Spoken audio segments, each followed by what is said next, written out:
Welcome to my channel, Reelz. Today, we're diving into an iconic scene from school days, where the painful dynamics of internalized colorism and racialized beauty standards within the black community are put on full display.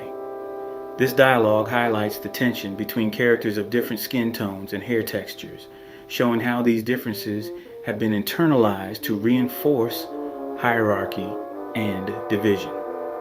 Let's get started.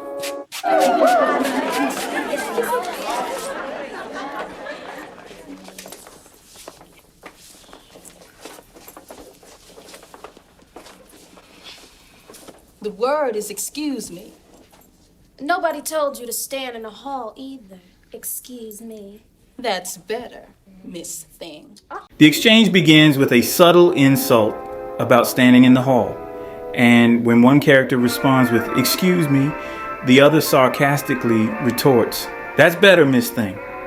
This interaction immediately signals a power imbalance, where the lighter skinned character holds a sense of superiority over the darker skinned character. The nickname Miss Thing indicates that the character's identity is dismissed or reduced to a sassy, superficial personality. It's not real. Say what?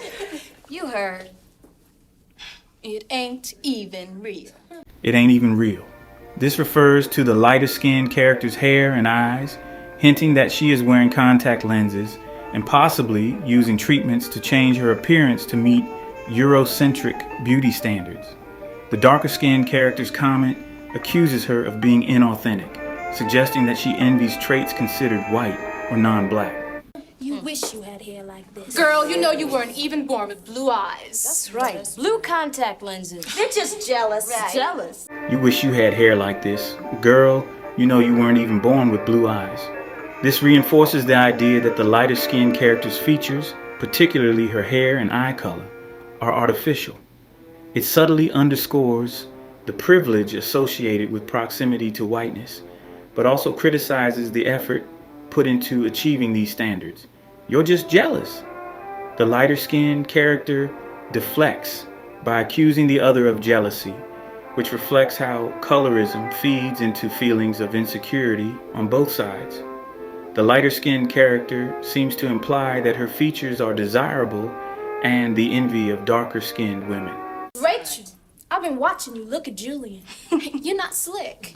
If that was true, he wasn't much to look at. Rachel, I've been watching you look at Julian. You're not slick. This line shifts the focus to a romantic interest, bringing in another layer of competition rooted in colorism. The suggestion is that Rachel, likely lighter skinned, feels entitled to male attention based on her looks, implying that lighter skin tones are perceived as more attractive. Pickaninny, Barbie doll, high yellow heifer, Tar baby. Wanna be white, jigaboo? don't start. We're gonna finish it. This exchange devolves into name-calling, where racial and colorist slurs are hurled back and forth. The insults reflect deep-seated stereotypes within the black community. Pickaninny and tar baby are derogatory terms used to insult darker-skinned black people, reducing them to caricatures of blackness.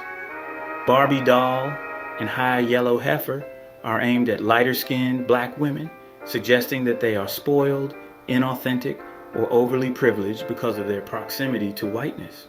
Wanna be white and jigaboo further drive home the idea that lighter-skinned characters are seen as trying to align themselves with white beauty ideals, while darker-skinned characters are ridiculed for their natural appearance. The confrontation has escalated to its breaking point, with both characters standing their ground in an emotionally charged battle over their worth, beauty, and identity. The darker-skinned character declares that they will finish it, signaling that this internalized conflict rooted in colorism won't simply fade away.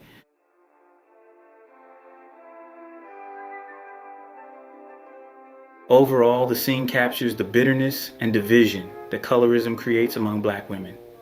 The lighter-skinned character benefits from a sense of privilege, but is also accused of trying to appear even closer to whiteness, while the darker-skinned character fights against the devaluation of her natural features.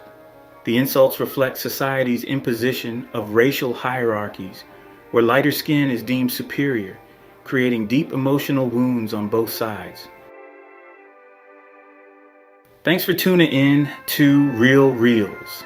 I hope this breakdown of the school days dialogue gave you some insight into the complexities of internalized colorism and how it still shapes conversations around beauty and identity today. Remember, these issues go far beyond the screen, impacting real lives and relationships. And it's crucial that we recognize and challenge these biases in our own lives and communities. If you enjoyed this analysis, don't forget to like, subscribe, and hit that notification bell so you never miss a video. Drop a comment below and let me know your thoughts on colorism in media and how we can do better in celebrating the full spectrum of Black beauty. Until next time, this is Reelz. Stay real.